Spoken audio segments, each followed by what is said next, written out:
প্রথমেই তোমাকে একটা কথা বলি, এই পৃথিবীর সকলের কাছে তুমি ভালো হওয়ার চেষ্টা করো না। তুমি চাইলেও এই পৃথিবীর সকলের কাছে ভালো হতে পারবে না। আজ পর্যন্ত কেউ তা পারেনি, আর তুমিও তা পারবে না। যদি সৎ হতেই হয়, যদি ভালো হতেই হয়, তাহলে নিজের কাছে হও, নিজের পিতামাতার কাছে হও। কিছু কিছু জিনিস, কিছু কিছু আদর্শ মেনে চলা উচিত। তার মধ্যে একটি আদর্শ হলো বন্ধুদের সঙ্গে কখনো বিশ্বাসঘাতকতা করবে না।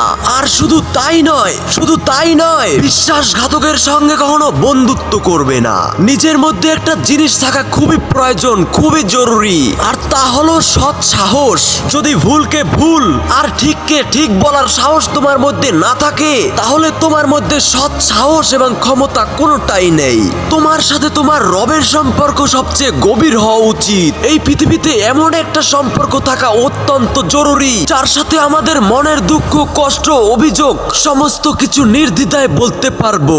আর সে সম্পর্ক অবশ্যই তোমার রবের সাথে গড়ে ওঠা প্রয়োজন। তোমার রবের সাথে এমন একটা সম্পর্ক গড়ে ওঠা অত্যন্ত জরুরি। মনে রেখো, এই পৃথিবীতে সবচেয়ে দ্রুত কাজ করে মানুষের প্রার্থনা। হ্যাঁ, মানুষের প্রার্থনা। তোমার মুখে আসার আগেই তা সৃষ্টিকর্তার কাছে পৌঁছে যায়, মুখে আসার আগেই তা রবের কাছে পৌঁছে যায়। কখন বুঝবে, কিভাবে বুঝবে যে তুমি ঠিক রাস্তায় আছো নাকি ভুল রাস্তায় আছো? এই কথাটা মনে রেখো, যখন তোমাকে মানুষ নকল করা শুরু করবে, তখন তুমি বুঝে নিও তুমি জীবনে সফলতার দিকে এগোচ্ছ। তুমি সঠিক রাস্তায় আছো, ঠিক রাস্তায় আছো। এ পৃথিবীতে তুমি যতই ভালো হও না কেন, কারো না কারোর গল্পের তুমি খারাপ চরিত্র তো হবেই হবে। এটা বাস্তবতা, এটা সত্য কথা। জীবন এবং মৃত্যুর মধ্যে একটা বিরাট পার্থক্য আছে। কোনো গ্যারান্টি নাই, তার নামই হলো জীবন। আর যার ফুল গ্যারান্টি আছে, তার নামই হলো মৃত্যু। মনে রেখো, তুমি যদি সুখে থাকতে চাও, যদি আনন্দে থাকতে চাও, তাহলে অন্যের উপর নির্ভর করা ছেড়ে দাও। তার কারণ অন্যের উপর নির্ভরশীল হওয়া মানুষগুলো কখনোই আনন্দে থাকতে পারে না। তার জন্য নিজেকে এমন ভাবে তৈরি করো যাতে তোমার ইচ্ছা এবং প্রয়োজনগুলো তুমি স্বয়ং নিজেই পূরণ করতে পারো। এই পৃথিবীতে আমাদের বিফলতার সবচেয়ে বড় কারণ হয়ে দাঁড়ায় আমাদের চিন্তা ভাবনা। আমরা মনে করি কাল থেকে শুরু করব, আজ নয় কাল থেকে স্টার্ট করব।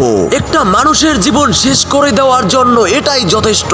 ভাইয়া, যদি তুমি সফল হতে চাও, তাহলে কাল নয়, আজ থেকে শুরু করতে হবে তোমায়। এখন থেকে শুরু করতে হবে তোমায়। আজ থেকে শুরু করব, এখন থেকে শুরু করব।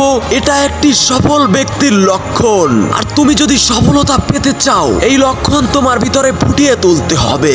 এই লক্ষণ তোমার ভিতরে সব সময় জাগিয়ে রাখতে হবে। একটি বইয়ের কভার পেজ দেখে বইটির ভিতরে কি আছে তা যাচ করা উচিত নয়, ঠিক তেমনি একটা মানুষের চেহারা দেখে তার ভিতরে কি আছে তা যাচ করা উচিত নয়। তার কারণ মনে রেখো, চেহারার তুলনায় এর চেয়ে বড় মুখোশ এই পৃথিবীতে কিছু নাই। মনে রেখো, নিজেকে সুখে রাখার দায়িত্বটা নিজেকেই নিতে হবে। হ্যাঁ, সবার থেকে পরামর্শ নিও, কিন্তু তুমি সেটাই করো যেটা তোমার মন তোমাকে নির্দেশ দেয়। তুমি সেটাই করো যেটা তোমার মন তোমাকে পরামর্শ দেয়। এ পৃথিবীতে সফল ব্যক্তিরা কখনো ভাগ্যের উপর নির্ভর করেনি। তাই তুমি যদি সফল হতে চাও, তাহলে ভাগ্যের উপর নয়, পরিশ্রমের উপর নির্ভর করতে শুরু করো। তাহলে সেদিন দূরে নয়, তুমি যেই দিন সফলতার স্বাদ গ্রহণ করবে। শোনো ভাইয়া আমার, যদি তুমি সত্যিটাকে সত্যি এবং মিথ্যাটাকে মিথ্যা বলার সাহস রাখো, তাহলে তোমার বন্ধুর সংখ্যা একটু কম এবং শত্রুর সংখ্যা একটু বেশি রাখো। এটাই স্বাভাবিক, এটাই বাস্তব, এটাই সত্য। মনে রেখো, কাউকে না চিনে তাকে বিশ্বাস করা এবং পরিশ্রম না করে কোনো কিছুর আশা করা, উভয় ক্ষেত্রেই বিশ্বাস ভাঙার সম্ভাবনা প্রবল। তোমাকে আগেও বলেছি, এখনো বলছি, তুমি সকলের মন জয় করতে যেও না। অপরকে ইমপ্রেস করার কোনো প্রয়োজন নেই, বরং নিজেকে নিজে ইমপ্রুভ করতে থাকো। তাহলে মানুষ নিজে থেকেই ইমপ্রেস হয়ে যাবে। না, সময়টা এখনো ফুরিয়ে যায়নি, এখনো সময় আছে। আর এই সময়টা তোমার। তুমি চাইলে এই সময়টাকে সোনার মতো মূল্যবান বানাতে পারো, এবং তুমি চাইলে সম্পূর্ণ সময়টাকে ঘুমিয়েও কাটিয়ে দিতে পারো। এটা তোমার উপর নির্ভর করছে যে তুমি সময়টাকে কোথায় ইনভেস্ট করবে। অবশ্যই সময় তোমারও মূল্য দিবে যদি তুমি তার সঠিক ব্যবহার করো। কিছু কিছু অভ্যাস নিজের মধ্যে তৈরি করতে হবে। যেমন যদি কোনো খারাপ কাজ করার চিন্তা ভাবনা হয়, তাহলে সেটা পরে করব বলে পিছিয়ে দিতে হবে। আজ নয় কাল হবে, পরশু হবে, পরে হবে, এরকমের বলে সেটাকে এমন ভাবে এড়িয়ে দিতে হবে। এবং কোনো ভালো কিছু করার চিন্তা ভাবনা আসলে সেটা তখনই সেই মুহূর্তেই করে ফেলতে হবে। মনে রেখো, তোমার জীবনটাকে তুমি কিভাবে চালিত করবে সেটা তোমার তোমার উপর নির্ভর করবে। তুমি তোমার জীবনটাকে কেমন ভাবে পরিচালনা করবে সেটা তোমার উপর নির্ভর করছে। আর এই সবগুলোর উপরে নির্ভর করে তোমার জীবনের সফলতা। তুমি মনে রেখো, তোমার জীবনের রিমোট কন্ট্রোল কিন্তু তোমার হাতেই আছে। সৃষ্টিকর্তার হাতে আছে, কিন্তু সেটা তোমার হাতেই দিয়ে রেখেছেন। অনেক সময় তোমার পরাজয় স্বীকার করতে মন চাইবে, কিন্তু পরক্ষণে নিজেকেই নিজে মনে করিয়ে দিতে হবে অনেকগুলো মানুষকে এখনো ভুল প্রমাণ করতে বাকি আছে, অনেকগুলো মানুষকে এখনো জবাব দিতে বাকি আছে, অনেকগুলো মানুষের চিন্তা ভাবনা পরিবর্তন করতে বাকি আছে, এ পৃথিবীকে অনেক কিছু দেখানোর বাকি আছে। হ্যাঁ, নিজেকেই নিজে মোটিভেট করতে হবে। এই সমাজটা একটু অন্যরকম, এই সমাজের মানুষগুলো একটু অন্যরকম। সময়টা এমন হয়ে গিয়েছে, সমাজটা এমন হয়ে গিয়েছে যে একটা মানুষের সরলতা অন্যরা বোকামি বলে মনে করে। তুমি কিন্তু আলাদা, তোমার চিন্তা ভাবনা কিন্তু আলাদা। সেই সকল মানুষ যারা নেগেটিভ চিন্তা ভাবনা রাখে তাদের থেকে নিজেকে আলাদা রাখার চেষ্টা করতে হবে।